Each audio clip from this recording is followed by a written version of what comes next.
Hey guys, Gobblelegger here, and in today's video I'm going to be reviewing set numbers 80049, and it is the Dragon of the East Palace. This set contains 2,364 pieces and 8 minifigures and currently retails for £169.99 in the UK. So without further ado, let's take a look at the set. So firstly, to begin with, we're just going to take a look at some of the exterior details, and obviously you can tell just from the scenery here that the Dragon of the East Palace is obviously based underwater, which is obviously representative of what it is in the actual book. So as you can see here, we've got a little cove here, which is kind of like this shadow box kind of effect here, where it's sort of angled. And we got some sand down here where they've done some nice tiling with some tiles with these cheese slopes here, and these wedge pieces in place. So you have place to pose minifigures. But I really like the usages of different pieces here, like the new fern piece from the Rivendell set, I believe, for a little bit of kelp or seaweed, and as well as this mop head, which is a really cool piece. I've never had this piece before, but that is also just to represent some sort of coral or some sea fauna, and that just clips in on a stud down there. Then they also have put in some fish on some clips. We've got 2 orange ones, a nice pale blue one, and a little spring green one down there as well.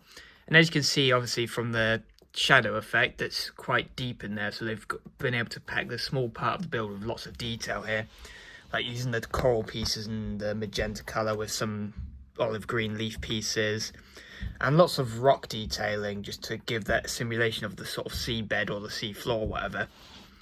And then as you start to move to the top, we got some fence railings, which is obviously part of the actual palace part here, and they've used the sort of classic fence piece in pearl gold, and as well with these sort of banisters or bollards here on these sort of, I don't really know what to call these pieces, but like the half of a 1x1, because they're shorter than the regular 1x1. But I really like the blue sort of gem pieces that are sort of sparkly that they've used on top to give it an extra bit of colour, and they've accented it with just some mauve down at the bottom here to give it a nice bit of contrast, which I quite like that detail. Then as you continue to the top, there's obviously a big dragon build here, and they continue with the greebling of the rock to simulate the sort of sea floor that it's built upon. And they've sort of used these fire pieces that I think were first introduced in Lego City for the sort of firemen, and they've just recoloured those in navy blue and dark grey, just to obviously look like rocks and fit with the colour scheme of the set. Then here we have this sort of dragon build, which is sort of just like, I guess, a statue almost.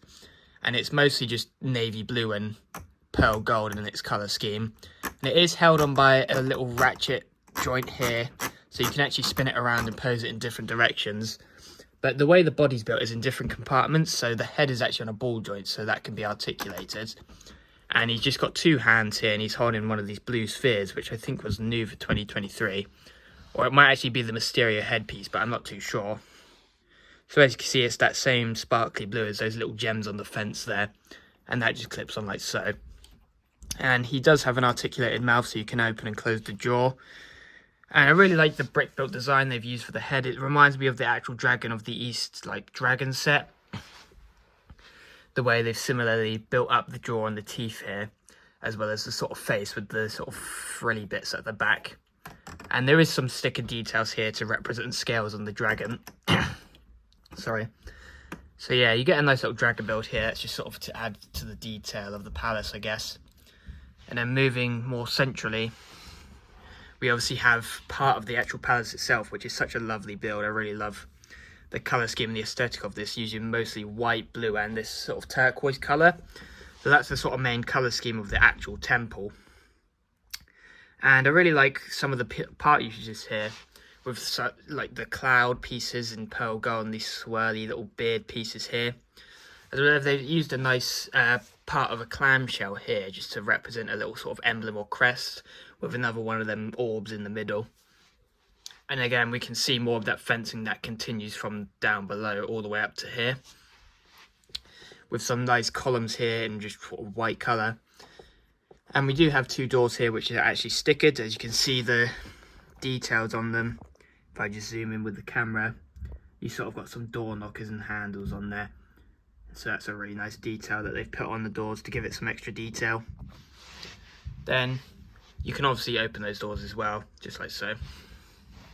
Then if we move further up the build, you can obviously see more of the awning of the roof, and I really like the details they've used here with the dragon hilt pieces from Ninjago to sort of give it some extra sort of detail and finesse, just to give it some more of like a dragon aesthetic. And they've also used some golden frogs here, and then it just finishes up at the top with this sort of crest build with another one of those shiny orb pieces with the dragon beard pieces again. Then we do also have some windows, which are, I'm not very familiar with these pieces, but they're actually built sort of vertically and sideways, so they're actually placed on studs here, which is actually quite a cool technique. I quite like that when I was building it. Then moving down here, there is just a little sign, which I'm not sure what it says because I can't read Hanzo, but we do have some more sea life here with a little crab build, some coral and more rock greebling up here. Then moving to the front, they've continued this sort of aesthetic of lots of sea caves and stuff with the front, which is actually hiding part of the build behind here, which I'll get to in just a moment when we look at the interior. But we've used more fishes here, a little yellow fish here, and they've just sort of used a lot more dark blue here to imagine it's sort of like overgrown with coral and stuff. You can obviously see from the sticker details just on the front there, some more coral, a starfish, and more stickers. And a little hermit crab, I assume that's supposed to be, or some sort of sea snail, which is quite funny. A little gastropod there. Then we have a little gateway, so you can imagine this is where most people would come in to enter the palace. So it's just a little Torii gate, obviously sort of Japanese or Eastern Asian inspired design, with some sort of seahorses on there, which I'd imagine is supposed to be statues. With another sign here, which is actually placed on a lacquered gold armor piece, which is quite nice to get. But we got more of that really cool awning details on the roof with the blue pieces and some sharp claw pieces to round off the edges and give them a bit more finesse again. Like I said earlier, another one of those orbs pieces. They've used this piece quite a lot here in this set, but it's used sparingly enough to where it feels special. Then coming round, they've used some more detailing with the fern pieces from Rivendell, which I quite like, in a little pink leaf piece there. And as you come up to here, it's just sort of like a little gazebo with more of that detailing here, which I assume that's supposed to be some sort of game down there, which is just a sticker detail, I guess some sort of chessboard, further in the colour scheme of the sort of main set again. And we got another sign up there which has some writing on it in Hanzo. Then this is probably my favourite part of the build, because obviously it pays homage to the book, is the giant golden hoop staff, because this is obviously where Sun Wukong originally got the staff from. So he comes to get it, it's giant at first, but when you take it off, there's actually a smaller version of the golden hoop staff, which the minifigures can use, which is just held in there by a little egg piece. And obviously this is the old style build, and not the 2023 version, obviously just so it can connect to the studs there.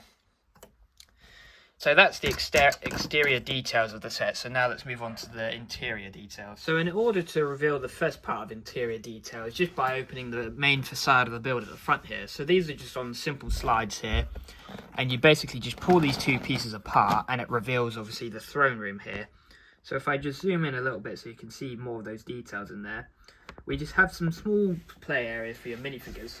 So we have the main throne, which is obviously for the Dragon of the East, which is just a nice simple assembly with some of the dragon hilt pieces as the armrest there, which is quite cool.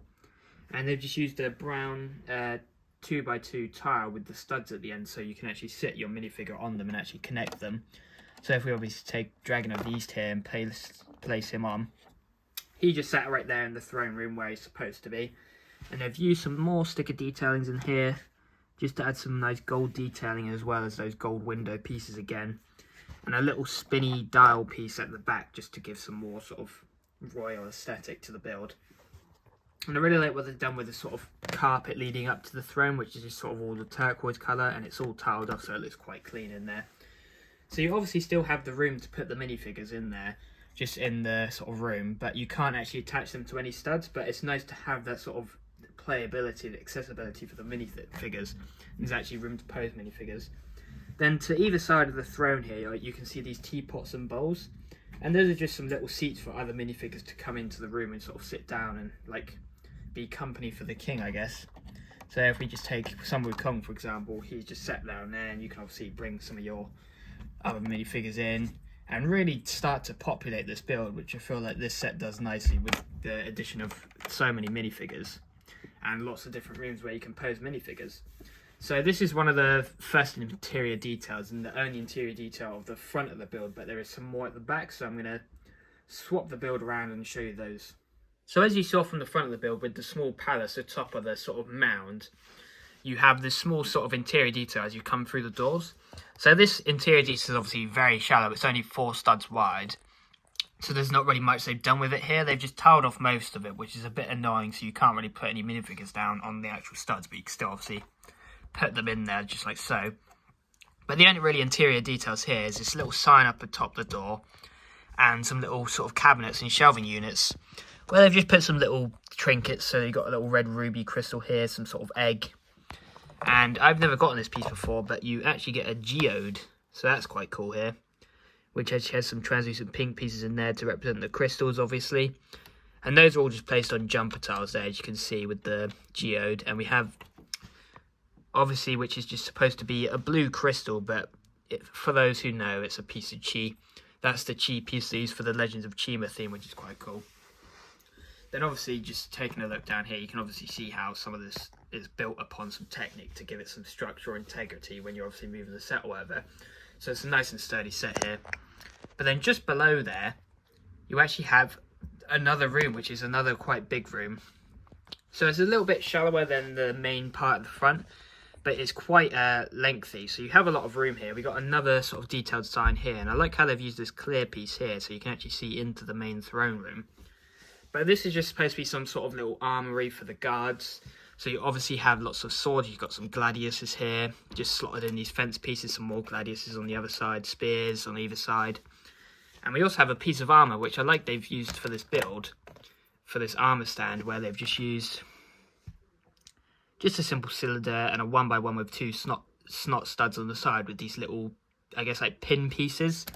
And this armor piece just slides over the top and connects onto the stud and creates a nice secure connection so you can pretend it's just a little armor stand. So if you want to actually take that off and give it to one of your minifigures, you can do so, obviously. Or whether you want to give it to a minifigure in your own collection, you can also do that. But what I found quite interesting, I'm not quite sure if this is what it's supposed to be, but these are the same builds as the weapons that the Yellow Tusk Elephant has in the sets, which is just held on by some clip pieces here. So I assume that's supposed to be a reference to them. I don't know why they're in the set, but there's probably some lore explanation, or just sort of a random inclusion that they decided to include here. So we got some more of those gem pieces here just to add some extra detail. We got some stickers on the either side of the sort of pillars, as you can see there, with just a dragon on the front on this sort of turquoise banner, which takes us to our next room, which is just this sort of little classroom sort of chill area. I would assume it's supposed to be, because you've obviously got some stools here to sit on.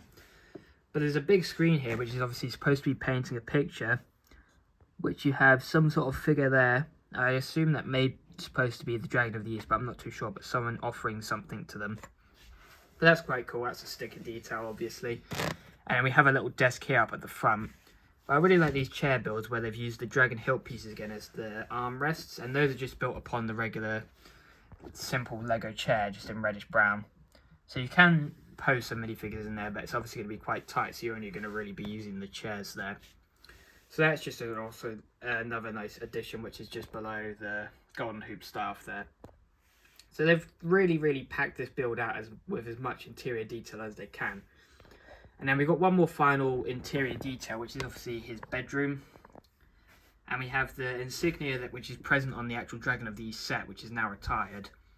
And we got some more of the stickers on the white pieces here. But I really love this bed build. You can actually take it off when we get to those details in a minute, because it's held on some jumper tiles. And it's sort of a really cool build. I like how they've used this blue piece for like the duvet, and then a little pillow which is on top of a jumper towel there. So you can actually move it around, or yeah, it's just attached there. So you can actually sort of make it look like he's just got out of bed. And this is just a really nice simple assembly, but fits really well within the build. It feels like a royal sort of bed that would fit with the character of the Dragon of the East. Then we got another one of those sticker details down here, which is just a bit hard to see. And that is actually a reference to all the different dragons of the region in, obviously, China in the book. So you have some of the Dragon of the East brothers here, just him with them, sort of in this sort of boat-looking thing. We got some pearls down there. But that's quite cool. I love that detail.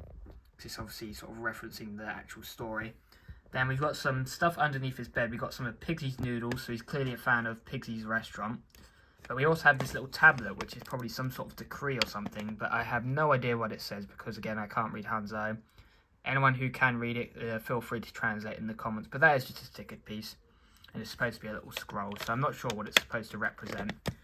But you can just place that bed back in there on the studs, and it hides all those details underneath. So that's all the interior details within the set here.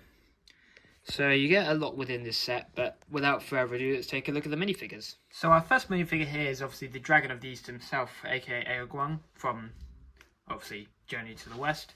So this character is obviously based off the original book, and he's basically ripped straight from the book. He's not supposed to be a modern representation of the actual character. But taking this accessory away from a moment, you can just see some of his robe detailing here, which he follows the colour scheme of the set, which is that white and turquoise colour with obviously some gold accents.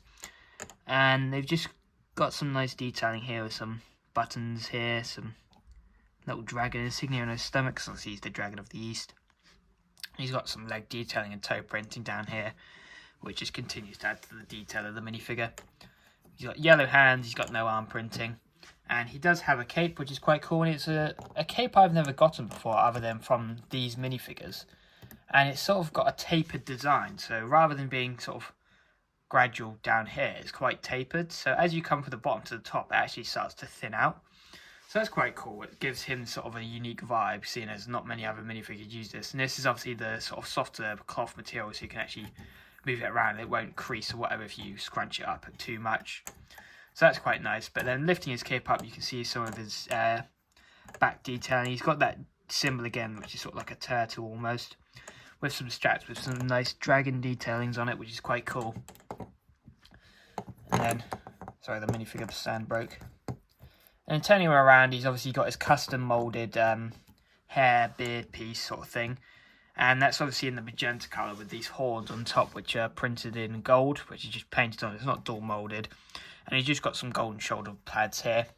Then taking his hood up, or his hair off, he's got one simple face here, which has got a little beard detail underneath, and you can see his eyes, which actually sort of this like shiny silver colour. And then he does have an anterior face here, which is just a more disgruntled sort of angry look. So if you put that beard piece back on, it sort of gives him a different expression.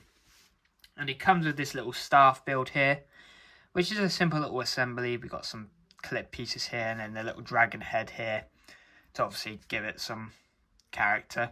And another one of those gem pieces, and you can just hold it like that. So that's quite a nice addition to his character. And now let's take a look at the next minifigure. So our next minifigure is the Turtle Minister, and this is probably one of my favourite minifigures in the set because it's just so strange but so funny. And it's clear he's supposed to be some sort of scribe or something, seeing as he has a tablet here with a pen, which is just a simple build, which is the sort of lipstick piece with a little candle flame on top printed in black. And his tablet is just a really simple build. It's just a 1x2 plate with a hinge on the side and the plate on top. And taking a look at his detail, he's obviously got his short legs here, so it's got no printing on it, and he's just got a blue torso with some gold detailing here, with sort of this necklace around his neck there, with a little green belt down at the bottom, and he's got these pale green hands and face. And he has this really weird assembly for a hat. I don't know why they didn't use just an actual hat piece, but it just adds to the funniness of this character. It just makes it look so strange, which is just two parts here on top. So it looks kind of like one of those top hats, but I don't really know how to describe it, to be honest. Then before we look at the face paint, taking a look at his back, he does have a little shell which is printed on a 1x1 circular tile. And he does have some back detailing, so if you remove this shell off, you can just see here some of that detailing from the front continues around on sort of like a tunic design.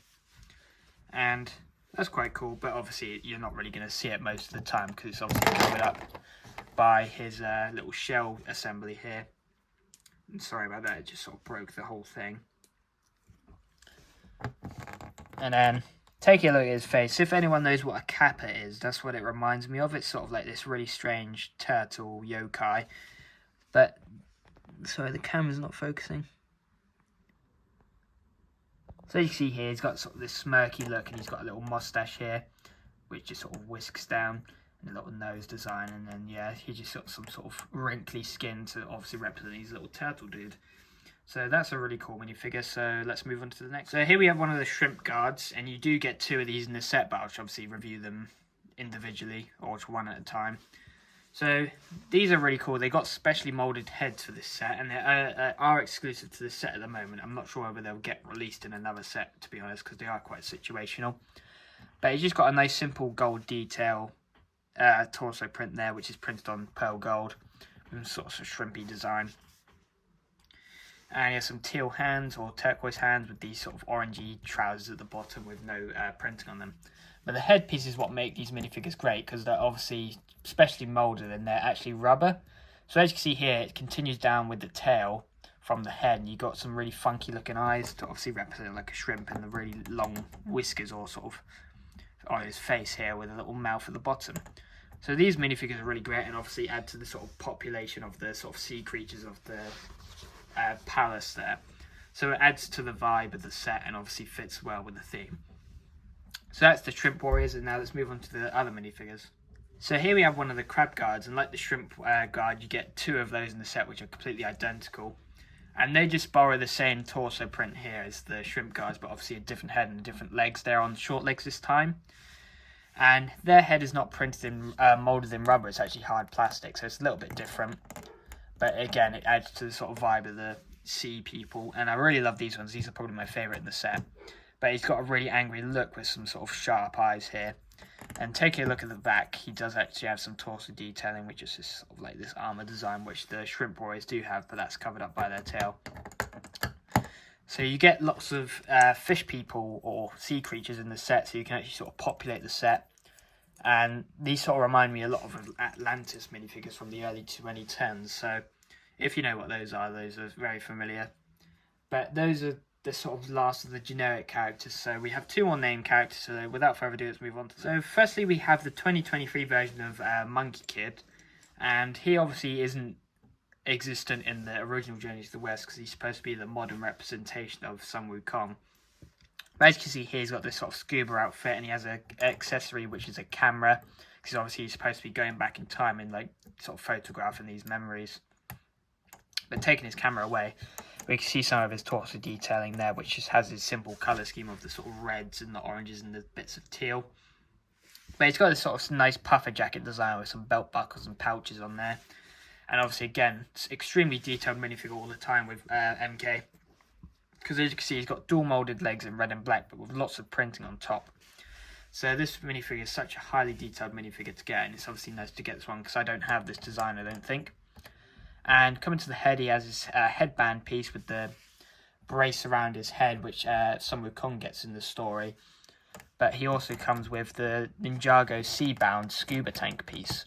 So that's the one that connects around the legs and the neck piece here, and it actually has a scabbard for a sword. So if you want to put a sword in there, you can do so, and he does come with some teal flippers here, which is attached to the bottom of the feet here. Just like so. And he does come with 2 face prints. I'm not going to take the apparatus off, but here's his second face, which is just him with the Monkey Kid face print. And then obviously at the front he just has this sort of disgruntled look. He just has a simple sort of angry stern look, but that's covered up by the scuba mouthpiece. So let's move on to the last minifigure. So the last minifigure you get in the set is obviously Sun Wukong, aka the Monkey King, and this is an exclusive design, I'm pretty sure, from 2023. And he has this really cool sort of robe and tunic design.